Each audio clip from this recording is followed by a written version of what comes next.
От предишните епизоди научихме, че старият Сатурн е бил топло кълбо, което е отразявало живота на духовете на мъдростта. Но как е започнал да усеща неща, да има чувства? Тук се включват духовете на движението. Представете си ги като танцори, които придават движение и емоции. Тези духове са вложили в отразения живот на Сатурн своите чувства, симпатии и антипатии. Изведнъж целият Сатурн е започнал да изглежда като живо същество, което изпитва емоции. Но тези емоции не са били негови собствени, а отражение на това, което са изпитвали духовете на движението.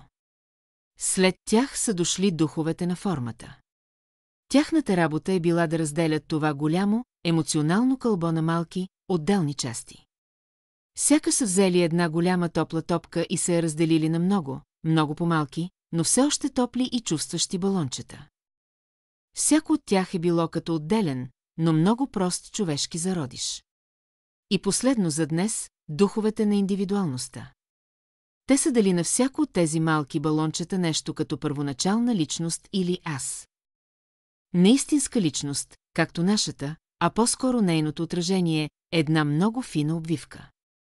Така тези малки сатурнови същества са започнали да имат своя, макар и много проста, уникалност.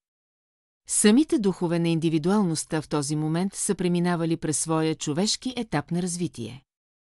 Ето как старият Сатурн постепенно се изпълвал с живот, чувства и дори първите проблясъци на аз. Но кога се появяват нашите сетива?